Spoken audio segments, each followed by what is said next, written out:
dan mulai nusukin senjata ini ke orang-orang yang nggak dia kenal. Koniki lapo bunuh orang-orang dengan cara menabrak dan juga masukkan pisau. Oke, halo guys, welcome back to Korea Romit bersama orang Korea yang medok. Oke, Popo, kembali lagi sama cerita detektif Romit. Tapi kali ini aku membawakan cerita kejadian yang terjadi di Jepang. Jadi meskipun ini bukan cerita dari Korea, tapi tak jamin ceritanya menarik dan agak mengagetkan. Langsung kita mulai. Nah, orang yang bakal tak ceritakan di video kali ini bernama Tomohiro Kato yang lahir pada tanggal 28 September tahun 1982 di kota Goshokawara, prefektur Aomori yang ada di Jepang. Nah, dari kecil Kato ini tinggal sama mamanya. Nah, cuman mamanya itu jahat sama Tomohiro Kato ini. Jadi sebenarnya mamanya ini udah pisah sama suaminya. Tapi yang menjadi masalah adalah meskipun mereka pisah, kan biasanya anak masih ketemu bapaknya ya toh. Tapi Tomohiro ini nggak diizinkan untuk ketemu bapaknya. Padahal papanya Kato ini merupakan seorang manajer di sebuah lembaga keuangan yang ada di Jepang. Jadi setiap kali Kato dapat nilai jelek, mamanya Kato ini nggak segan-segan untuk nyiksa Kato. Jadi mau di musim dingin, mau di musim panas, Kato ini bakal diusir dari rumahnya. Dan diusirnya ini dalam kondisi tanpa baju hangat atau bahkan nggak pakai sepatu, bayangin. Mek pakai sendal gitu. Dan diakibatkan ini di masa kecilnya Kato itu jadi sering sakit-sakitan. Nah, Kato ini kan punya adik ya, Rek ya. Adiknya ini juga di masa kecilnya itu juga mengalami kekerasan yang sama dari mamanya. Tapi seiring berjalannya kehidupan dan bertambahnya umur, adiknya berhasil mengontrol traumanya dan gak mewarisi kekerasan dari mamanya. Agak beda sama Kato, karena kalau Kato dia itu bisa dibilang nggak terlalu berhasil. Jadi di saat Kato ini udah memasuki usia dewasa, dia itu menjadi seseorang yang emosian, pendendam, dan malah jadi mewarisi kekerasan yang pernah dia dapatkan dari mamanya. Jadi bisa dibilang jadi lumayan mirip sama mamanya. Jadi memang dari dulu mamanya Kato ini nggak cuma kejam ke Kato, tapi juga ke adiknya. Tapi kejamnya itu mungkin kalau dilihat orang lain itu terkesan normal, karena disuruhnya itu belajar yang giat, harus dapat nilai yang bagus. Jadi terkesan mama yang disiplin. Padahal bisa dibilang mamanya itu sangat memaksakan kehendaknya tanpa mendengarkan apa keinginan ataupun impian anaknya. Dan yang mengagetkan, meskipun mamanya mendidik dengan cara yang sangat memaksa, cara yang dipilih ataupun dianut sama mamanya ini ternyata lumayan berhasil.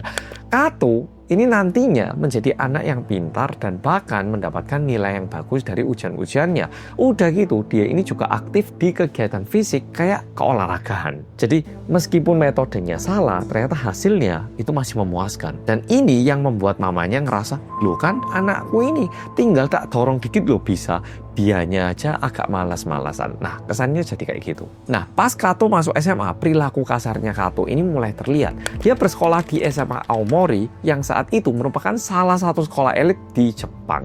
Nah, tapi masalahnya ini peringkat Kato yang tadinya ada di peringkat atas itu menjadi menurun waktu dia masuk SMA.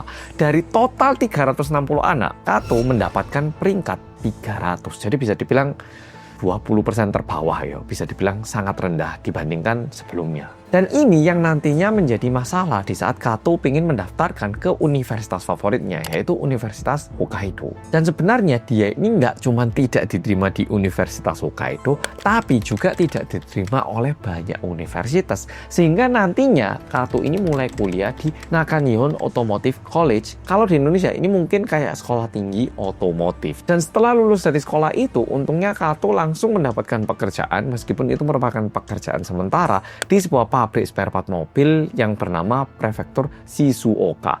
Tapi kerja di situ juga nggak terlalu lama karena kontrak kerjanya tidak diperpanjang dari pihak perusahaan, yang artinya kinerjanya Kato tidak memuaskan sebenarnya. Dan setelah dia dipecat, nggak diperpanjang kontraknya itu dari tempat kerjanya, dia kan menjadi pengangguran toh. Dan biasanya kalau orang nyari kerja, dia ini kan antara di rumah atau pergi ke tempat-tempat untuk mendaftarkan pekerjaan toh.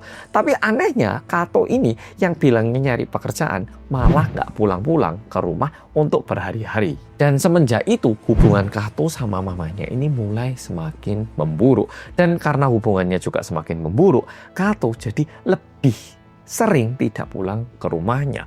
Tapi karena Kato udah dewasa dan dia juga perlu membayar keperluan, ya entah itu makan atau kemana, biaya transport, gitu itu kan dia masih membutuhkan uang ya toh. Tapi karena dia nggak punya pekerjaan, tapi membutuhkan uang, solusi yang dia ambil itu bukannya pekerja part-time atau gimana, melainkan dia ini ngutang dari tempat yang bisa dia hutangi. Dan nantinya karena dia nggak berhasil bayar utang, dia jadi makin stres lagi. Dan tentunya ini mempengaruhi mentalnya Kato lebih lagi. Dan di tahun 2006, karena Kato ini mulai tidak sanggup membayarkan hutangnya, dia ini mulai ngerasa masalahnya ini nggak cuman aku, tapi kok keluarga aku nggak bantuin aku sih? Kok kayaknya orang-orang nggak ada yang peduli sama aku sih? Aku loh hidup susah ini, tapi kok nggak ada yang bantu aku? Sehingga di sini Kato mencoba hal yang seharusnya tidak dia coba, yaitu dia menabrakkan mobil yang dia setir ke tembok. Benar-benar ditabrakkan dalam kondisi cepat dengan tujuan biar dia bisa begitu. Nah, jadi coba polo-polo bayangin, udah hutang, gagal mengakhiri hidupnya sendiri, mobil juga rusak, hutangnya jadi nambah ya toh, belum biaya medis ini. Jadi Kato ini udah benar-benar ngerasa dia nggak tahu harus gimana, dan dia merasa hidupku ini udah benar-benar terpojok dan aku ini wis nggak ada jalan keluar lagi, udah hancur hidupku. Dan masalahnya Kato ini bukannya dia marah ke diri sendiri dan mulai memperbaiki dirinya, enggak. Dia mulai semakin marah dengan orang-orang sekitar yang nggak ada hubungannya sama dirinya. Yuk, jadi mungkin karena tetangga, mungkin karena temanku, mungkin karena pejabat di kota, mungkin karena orang-orang yang lebih pintar dari aku jadinya nggak dapat pekerjaan. Mulai menyalahkan orang-orang lain tanpa menyalahkan dirinya. Dan sebenarnya ini perlu tak perjelas. Meskipun Kato ini tidak punya pekerjaan tetap, dia itu memang ada kerjaan part-time sana sini gitu. Tapi masalahnya mungkin kinerjanya itu masih kurang atau gimana, sehingga kerja part-time-nya pun itu kayak nggak terlalu berkelanjutan. Kadang di sini sebentar, kadang di sini sebentar. Terus yang ini udah nggak kerja lagi, pindah lagi ke sini, pindah lagi ke sini. Jadi, ya mungkin tempat kerjanya juga nggak cocok, atau industri tempat kerjanya yang nggak cocok. Tapi pada akhirnya dia itu kurang bisa bertanggung jawab akan kehidupannya sendiri. Jadi ngerti ya toh, kita kalau udah dewasa, paling nggak kan kamu harus bisa merawat diri kamu sendiri. Tapi Kato ini benar-benar nggak bisa. Dan pada tanggal 5 Juni tahun 2006, ini mulai ada kejadian. Kato, ya seperti hari-hari biasanya, dia masuk ke tempat kerjanya. Nah, dia masuk ke tempat loker, dan di situ dia ngeliat, loh, kok nggak ada seragam kerjaku? Langsung dibanting. Bam!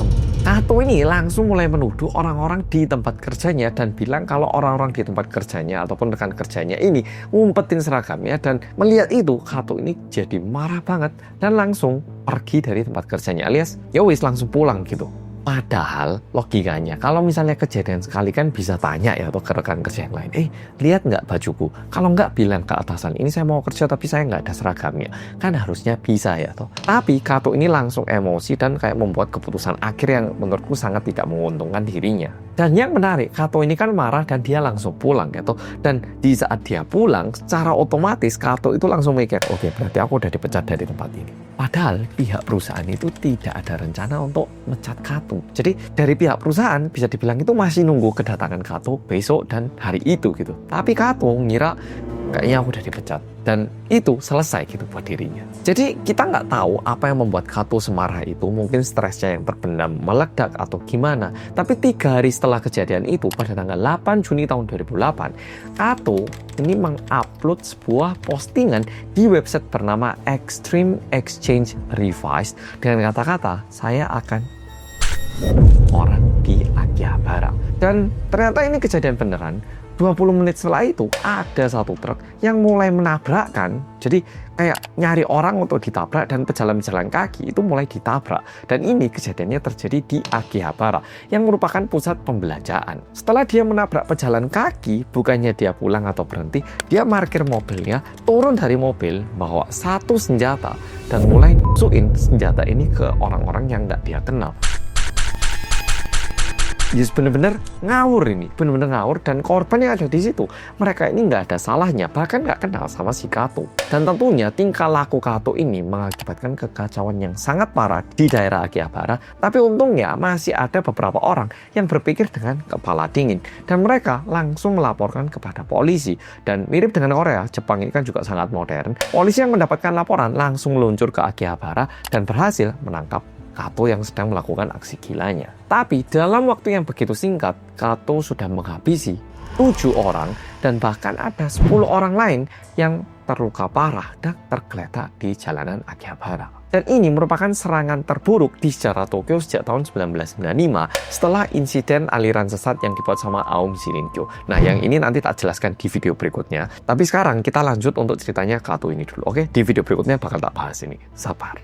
Nah, untungnya Kato ini langsung ditangkap sama polisi dan langsung dipindahkan ke kantor polisi. Dan juga polisi meminta keterangan pada Kato. Kon iki lapo? Bunuh orang-orang dengan cara menabrak dan juga masukkan pisau. Dan saat ditanya oleh polisi, Kato itu ternyata langsung bilang apa yang ada di dalam isi hatinya. Kato bilang kalau selama ini dia udah menahan banyak luka dan amarah. Dari kecil dia ini udah dikasari sama ibunya, ditambah lagi dia ini nggak punya pacar dari dulu sampai sekarang, alias solo dari sejak lahir gitu.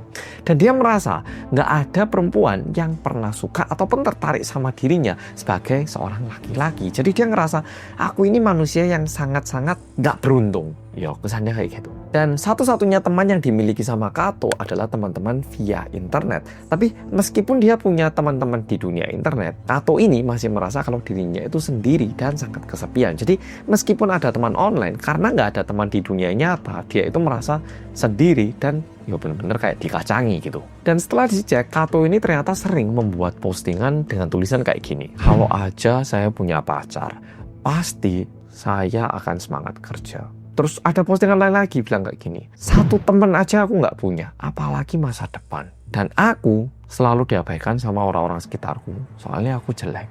Maksudnya penampilannya. Dan aku ini, maksudnya Kato dirinya sendiri, aku ini lebih rendah dari sampah, karena setidaknya sampah itu masih didaur ulang dan dikumpulkan. Aku nggak dipeduliin sama sekali. Kayak gitu. Jadi Kato pernah membuat postingan-postingan seperti ini ternyata. Dan pada tanggal 10 Juni tahun 2008, kepolisian memindahkan Kato ke kantor kejaksaan distrik Tokyo.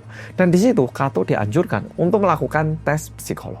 Dan saat dia melakukan tes psikolog, ternyata Kato ini lumayan kooperatif. Waktu dokternya tanya, dia juga menjawab.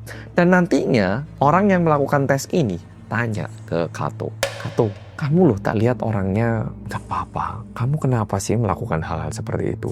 Kenapa sih kamu ngepost kalau kamu mau melakukan kayak kerisuhan seperti ini di daerah Akihabara? Apa sih sebenarnya yang terjadi sama kamu? Kok kamu bisa sejengkel ini? Nah, di situ Kato bilang kayak gini. Jadi saya merasa sendiri. Jujur saya udah ngupload di sosmed kalau saya mau melakukan kekacauan seperti ini. Dengan harapan polisi ngelihat postingan saya dan saya diberhentikan sama polisi. Tapi ternyata polisi juga nggak peduli sama saya. Saya ngelakuin ini semua juga nggak ada yang peduli. Polisi juga baru peduli kalau ada orang lain yang telepon. Kalau saya ngepost, polisi nggak peduli.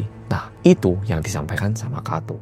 Nah, di sini aku bukan meminta pol-pol untuk mengasihani lo ya. Enggak, tapi itu yang disampaikan. Nah, mungkin di sini ada beberapa pol-pol yang bertanya-tanya. Mas, berarti Kato itu awalnya nggak ada motif untuk orang lain ataupun melukai orang lain ya? Enggak, kalau itunya enggak. Dari awal Kato itu udah nyiapin mobil sewa untuk menabrak orang-orang dan dia juga udah menyiapkan senjata yang sengaja dia beli dari toko militer. Jadi dia itu memang ada keinginan untuk membuat kekacauan seperti ini, tapi di satu sisi dia berharap dia mendapatkan perhatian dari seseorang, ya lebih tepatnya dari kepolisian. Dan ini merupakan bukti saat Kato beli senjata dan ini terekam oleh CCTV. Dan pada akhirnya setelah ahli psikolog melakukan tes tentang kesehatan mentalnya Kato, ahlinya ini bilang kalau Kato ini sebenarnya sepenuhnya normal dan dia sepenuhnya sanggup mengontrol perilakunya. Sehingga Kato perlu bertanggung jawab sepenuhnya akan kejahatan dan juga tindakan yang telah dia lakukan. Nah, maksudnya apa? Kalau misalnya dia ada gangguan jiwa atau gimana, mungkin hukumannya itu bisa diringankan. Tapi ternyata Kato ini oke-oke aja dan dia cuma punya amarah yang nggak benar. Sehingga yo ini salahmu dewe, kesannya kayak gitu. Dan di tahun 2011, Kato dijatuhkan hukuman di atas kejahatan yang dia lakukan oleh pengadilan karena kejahatan yang dia lakukan ini tergolong kejahatan yang keji dan juga sangat kejam. Dan tentunya dari pihak pengacaranya Kato, pengacaranya ini juga udah meminta keringanan dengan alasan Kato ini disiksa oleh mamanya sejak kecil, udah mengalami kekerasan sejak kecil. Tapi untungnya alasan ini sama sekali nggak diterima oleh pengadilan Jepang. Tapi seperti yang kita tahu, meskipun seseorang udah menerima hukuman mati, kan nggak langsung dieksekusi hari itu ya toh. Nah sama, Kato dia ini ditahan di penjara selama 11 tahun hingga tanggal 26 Juli tahun 2022. Jadi meskipun dia udah melakukan kejahatan ini sebelum tahun 2010, dia ini hidup di masa COVID. Dan saat Kato berusia 39 tahun, akhirnya Kato dieksekusi, lebih tepatnya setelah 11 tahun berada di dalam penjara. Dan selama Kato ini berada di dalam penjara, dia ini menerbitkan beberapa buku yang dia tulis. Antara lain, buku yang berjudul Kai yang diterbitkan di tahun 2012, dan juga buku berjudul Oku Eiyasu yang diterbitkan tahun 2014. Dan kedua buku itu, Polo-Polo nggak perlu membaca, itu membahas tentang masa kecilnya dan juga refleksi atas kejahatan yang dia lakukan. Yo, kalau berdasarkan dia udah melakukan refleksi, tapi ya terserah, kalau mau membaca silakan, tapi ya itu keputusan Polo. Nah, video kali ini sampai di sini sebenarnya agak mirip sama kejadian di Korea kalau kita lihat, khususnya orang-orang Asia kayaknya ya. Orang tua kita itu pengen banget anaknya pinter, dapat nilai tinggi di sekolah gitu. Tapi tentunya nggak semua orang akan menjadi penuh kayak Kato gini, karena lihat aja, adiknya Kato aja kan masih menjadi orang normal ya toh. Tapi kadang ada juga anak-anak yang memang nggak bisa digitukan, dan berharap aku pun sebagai orang tua, kita perlu belajar. Anak ini mirip sama kita. Kalau aku dulunya juga nggak pinter belajar, ya kemungkinan anakku pun nggak terlalu suka belajar. Dan sekarang ini aku mulai merasa gini, kalau misalnya seorang anak itu bandel banget, itu berarti dia itu punya opini yang sangat-sangat kuat. Yang berarti nantinya bisa jadi dia punya ide bisnis, bisa jadi nantinya dia punya ide yang berbeda dengan orang lain, sehingga dia bisa membuat sebuah revolusi ataupun bisnis yang idenya itu belum ada hingga saat ini. Tapi karena kita itu sering banget dikelilingi sama orang-orang yang, kamu itu loh jangan neko-neko, kamu ini jangan aneh-aneh, sehingga mungkin anak yang sebenarnya kreatif dan memiliki potensi di bidang lain, jadinya yo nggak beda jauh sama teman-temannya. Yap, jadi video kali ini sampai di sini. Semoga Polo-Polo suka sama cerita kali ini. Makasih udah nonton video kali ini, dan sampai jumpa di video berikutnya. Dadah.